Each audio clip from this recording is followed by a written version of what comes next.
É nosso convidado o Dr. Luís Rocha, médico pneumologista, está connosco neste consultório, que agradeço a presença. Muito obrigada, Sr. Doutor. É um gosto recebê-lo neste programa. Muito obrigada por juntar-se a nós. E, de facto, vamos falar aqui de prevenção. Como é que podemos prevenir a pneumonia? Dia 12 de novembro assinala-se precisamente o Dia Mundial da Pneumonia e têm sido registadas menos mortes, mas resultantes da pneumonia, mas é necessário continuar a apostar na prevenção. Como? Sem dúvida, obrigado pelo convite, Alexandre. Obrigada a nós. É um prazer estar aqui. Relativamente à questão de pneumonia, como disse muito bem, ou seja, há necessidade de sensibilização. E essa sensibilização passa por tomar conhecimento, literacia sobre o que é pneumonia e, a partir daí, com esse conhecimento, junto da classe médica, junto dos profissionais de saúde, insistir para essa prevenção. E aí podemos prevenir muita coisa e a pneumonia ainda tem números muito significativos relativamente ao impacto, à mortalidade. É transversal às classes sociais, é transversal às faixas etárias e temos aqui grupos muito mais específicos. Claro, que já vamos conhecer também ao longo da nossa conversa. Importa então explicar o que é a pneumonia, não é? Pneumonia é uma infecção do pulmão, mas é uma infecção que atinge a zona mais profunda do pulmão, os seus alvéolos. E aí é onde é que é importante as trocas gasosas e depois muitos sintomas aí relacionados. E, portanto, então, o pulmão é um órgão com muita reserva em termos funcionais, mas quando está preenchido com material inflamatório, exudado, atingido por essa infecção, deixa de cumprir a sua função e a partir daí há necessidade muitas vezes de internamento, há necessidade muitas vezes de unidade de cuidados intensivos para um suporte ventilatório relacionado com esta doença.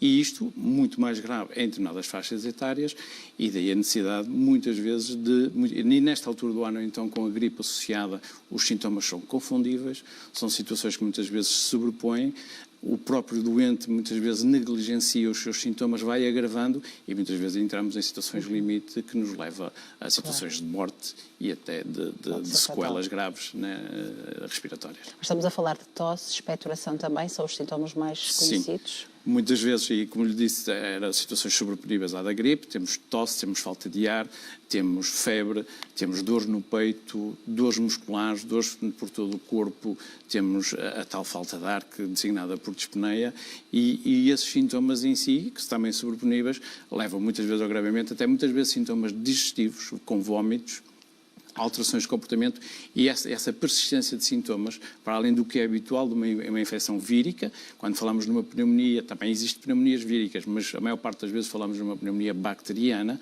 com uma gravidade maior, e aí esses sintomas, portanto, levam a um agravamento. Quando há uma persistência destes sintomas, levam a um agravamento. Aqui, quando falamos da pneumonia, o mais conhecido é a chamada pneumonia adquirida na comunidade. Existem outras pneumonias, nomeadamente em termos de internamento e ligadas ao ventilador e hospitalares, que aqui, em âmbito de acordo com o local em que essa pneumonia é desenvolvida, pode ter também fatores de gravidade e índices de gravidade com impacto. E qual é a diferença entre a pneumonia bacteriana e a pneumonia viral? Nós podemos ter uma viral, tem a ver com os vírus, ou seja, temos esse preenchimento alveolar com material inflamatório dessa infecção e aí está uma situação vírica. Acontecia muito na pandemia com esse preenchimento dessas pneumonias víricas com o SARS-CoV-2, com o Covid-19. Na questão de bactérias, é uma agressividade por bactérias em que, de acordo com o local, como dizia, temos bactérias mais agressivas. Uma delas é o pneumococo, é a designação mais frequente em termos de uma comunidade, cerca de 50% pode ter a ver com o pneumococo, e daí esta prevenção, esta questão, muitas vezes a sensibilização para a vacina, para este agente em particular, para este conjunto de agentes. Estamos a falar do pneumococo, que tem vários serótipos, várias estirpes aqui envolvidas, mas, por exemplo, a vacina aqui envolve um conjunto de serótipos que nos confere alguma proteção e, acima de tudo, portanto, evita aqui muito deste impacto deste agente mais frequente. Temos outros agentes aqui envolvidos, muitas vezes, a nível hospitalar, a nível de cuidados intensivos, em que a agressividade é diferente, mas isso merece um tratamento particularizado, com profissionais que estão nessas áreas e conhecem bem o seu ambiente, digamos, microbiológico aqui envolvido.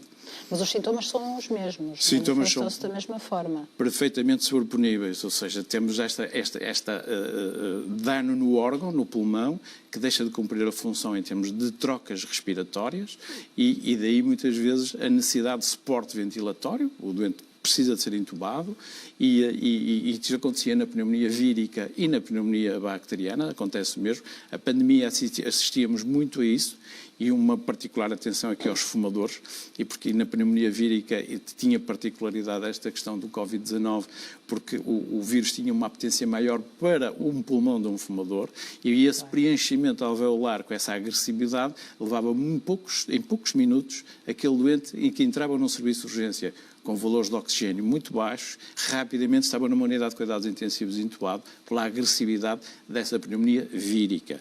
Nas bacterianas o comportamento pode ser mais lento, mas também tem este impacto. Mas quando dizemos, Sr. Doutor, que os sintomas persistem, estamos a falar de quanto tempo e nós como é que podemos agir, não é? Perante uma tosse que, como diz muitas vezes, é desvalorizada, essa falta de ar, quer dizer, a falta de ar aqui se calhar já é mais significativa, mas para alguns não, para alguns vai passando algum tempo e a falta de ar continua, não é? As pessoas vão desvalorizando. Nós temos que olhar muito para a faixa etária. Quando temos aqui uma criança, nós quando temos a maior parte das pneumonias a maior parte das infecções respiratórias são infecções víricas. Então na criança 80%, 90% das infecções são víricas. E, portanto, temos que olhar aqui um pouco para o comportamento daquela criança em termos de curva de febre. Se a criança tem um pico de febre e que cede facilmente aos antipiréticos, o paracetamol, por exemplo, temos com alguma certeza, grau de certeza, que existe aqui provavelmente uma infecção vírica. Se esta curva de febril, por exemplo, começa a ficar sustentada, não começa a ceder às 48, 72 horas, existe aqui provavelmente uma outra sobreinfecção, pode em cima de uma infecção vírica existir uma sobreinfecção bacteriana e podemos ter aqui, ou seja, um comportamento diferente e a necessidade de recursos médicos aqui para saber o que é que se está a passar. Porque o que acontece, e estou a falar na idade pediátrica, temos aqui muitas vezes a criança que é uma preocupação dos pais, acrescida, e que leva a um primeiro médico e que lhe transmite esta informação, e não ficando satisfeita porque o primeiro médico não lhe dá qualquer de antibióticos, porque nesta fase não é para tratar com antibiótico, e nesta fase vai um segundo médico, porque não tem ainda a sua situação resolvida, apesar da informação anterior do médico, e num segundo, terceiro médico, então surge o antibiótico, quando a própria infecção já está a ser debelada. E, portanto, não necessitaria de antibiótico. E o segundo, terceiro médico, se calhar, foi considerado pela família como o médico melhor comparativamente ao outro, portanto, há aqui essa informação. Relativamente a outras faixas etárias, também temos aqui as infecções víricas muito presentes e nesta altura do ano a questão vírica está presente, daí a sensibilização em termos de vacinação para a gripe, Covid que está a decorrer, mas temos também aqui presente muitas vezes estes sintomas. Saber interpretar todos estes sintomas que estão associados. Se temos um comportamento que sabemos que as coisas estão de fase crescente de agravamento, tanto em termos de curva febril, como em termos de comportamento, como em termos de muitos sintomas muitas vezes associados, como os digestivos, se calhar aqui temos que procurar uma ajuda médica no sentido de fazer o diagnóstico, porque nem sempre conseguimos identificar micro-organismos aqui envolvidos e a necessidade de uma avaliação para a introdução aqui, se calhar, se falarmos de uma pneumonia bacteriana, de antibiótico apropriado. Claro. Neste momento conseguimos, em termos de panóplia também de prevenção, e é nesta faixa etária mais elevada, quando falamos em faixas etárias mais elevadas, estamos aqui a falar de uma faixa etária, sabemos que a partir dos 50 anos existe uma quebra imunitária, os 65 e os 75 também é aqui uma maior dificuldade nas suas defesas, e nesse contexto há necessidade de tudo que é arma preventiva fazê-lo. Claro. E estamos aqui a falar de todo o processo de vacinação, aquele que está em curso, e acima de tudo a questão aqui da vacinação antipneumocócica, que é fundamental nesta faixa etária, porque se olharmos para aqui para números, por exemplo, nesta faixa etária, 9 em cada 10 portugueses acima dos 50 anos não estão vacinados para esta questão da vacina antipneumocócica.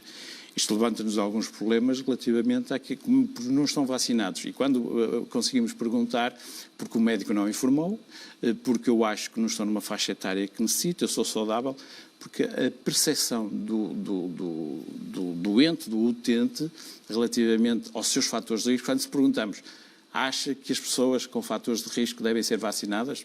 Cerca de 70%, 80% dizem que sim. Mas quando olham para si com esse fator de risco, um terço a metade diz que não, eu não preciso. Portanto, é essa a percepção individual que os estudos nos indicam relativamente a esta questão da vacinação e de todo o processo de vacinação. Quem nos está a ver ou ouvir e que não foi vacinado pode repensar essa decisão e vacinar-se agora, precisamente nesta altura, não é? Nesta fase. É, porque vacina para esta questão vírica que estamos a discutir também, nesta época do ano, a vacina antipneumocócica é transversal a todo o ano e com impacto de gravidade maior no verão, até porque temos menos números, mas a mortalidade é maior no verão com a pneumonia bacteriana. E neste contexto, ou seja, a vacina antipneumocócica é transversal em qualquer altura do ano. E se for vacinado este ano, Sr. Doutor, terá de ser vacinado novamente no ano seguinte? Isso são mitos também muitas vezes introduzidos. Nós temos uma norma da Direção-Geral de Saúde desde 2015, atualizada em 2021, a necessitar neste momento de atualização, porque temos mais vacinas no mercado e há a possibilidade, ou seja, neste momento, muitas vezes depende da vacina que tivermos, podemos ter necessidade de 2 vacinas, com intervalos de 1 ano. Há grupos de risco que podem fazer isto de forma mais apertada, mas temos também a possibilidade de fazer apenas uma vacina. Existe no mercado também essa possibilidade de fazer apenas uma vacina para quem não está vacinado e ficar, na idade adulta, ficar completamente protegido. Mas temos que olhar muito para o seu boletim de vacinas. O que é que se passa no seu boletim de vacinas? Ou seja, puxar a aplicação do SNS e conseguirmos saber com o que é que está vacinado, para depois podermos ter aqui vacinas a aplicar, porque essencialmente temos que pensar em 2 perfis de vacinas. Se tem uma vacina que criou memória futura para o contacto com este agente, que é como referi que é o pneumococos, e se criou memória futura, se calhar uma só aplicação é suficiente, existe no mercado essa possibilidade. Se tem uma vacina que não teve possibilidade de criar essa memória, há necessidade de reforço, foi perdendo, digamos, a capacidade de formar anticorpos para aquele micro-organismo, os pneumococos, portanto, e há a necessidade de revacinação decorridos 5 anos. Portanto, temos que olhar muito para o perfil de vacinas, pode haver uma ou a necessidade de 2 vacinas, mas na dúvida pergunte ao seu profissional e tenha essa informação que facilmente o profissional consegue lhe dizer a necessidade de a fazer ou não. Deixe-me só questionar também, como é que se confirma o diagnóstico de uma pneumonia? Clínica, ou seja, Sim. temos que ter a informação clínica, ou seja, o que é isto que estávamos a discutir em termos de sinais e sintomas. Não é? A necessidade, muitas vezes, de exame laboratorial, com avaliação analítica. Olha, estamos a olhar para o seu perfil em termos de defesas, como é que está o seu comportamento, e marcadores que conseguimos, em termos analíticos, ter aqui informação e imagem.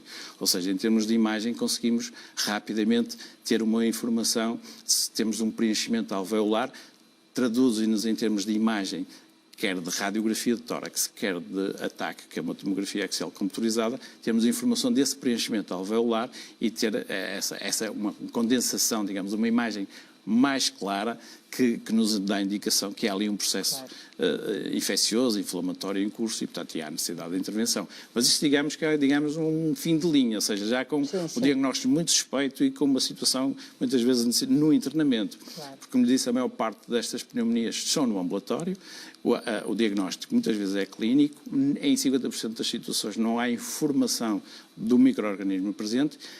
Há necessidade de fazer uma terapêutica antibiótica empírica, muito dirigida de acordo com algumas normas em termos de recomendações de antibióticos, e a partir daí fazer uma monitorização clínica para saber se está a responder. Isto é o que se passa a maior parte das vezes em termos de ambulatório. Bem. E quando falamos de prevenção, falamos da vacina, que é importantíssima, mas aqui de outras regras que todos nós aprendemos na altura da Covid e se calhar nos fomos esquecendo e que são importantíssimas, não é? Aquelas regras básicas que é bom recordar novamente porque, de facto, muitas pessoas continuam ou esqueceram-se de colocar em prática, Sr. Doutor. As regras básicas passam desde a questão de higienização dos ambientes que frequentamos. Mais uma vez, temos aqui vários aglomerados com muita gente, portanto, essas concentrações, o uso de máscara não é descabido, ou seja, acho... É isso que eu ia perguntar, a utilização da máscara, muitos destes números podem ser resultado da utilização da máscara na altura do Covid e pós-Covid? Sem dúvida, ou seja, nós tivemos praticamente inexistência de gripe por uso de máscara na altura do Covid. Mas estes aglomerados de uso de máscara, eu informo isso dos meus doentes, isso mesmo, ou seja, se vai estar num sítio público que não sabe a sua envolvência, use máscara. E depois regras de comportamento, ou seja, estilos de vida. O tabaco é um deles, o álcool é outro. Claro. A higiene oral é uma situação fundamental no meio de tudo isto. Portanto, este comportamento, a otimização da sua doença de base crónica, em termos de terapêuticos, um diabético, um insuficiente renal, um insuficiente respiratório, cardíaco, etc. Tem que ser a sua doença crónica otimizada. Tudo isto tem impacto relativamente à doença e depois a questão da vacinação. Estes grupos específicos têm indicação digamos, não é por decreto, mas uma norma, em termos de boa prática, junto do seu médico, solicitar a vacina e o médico está informado disso. Muito bem. Sr. Doutor, muito obrigada.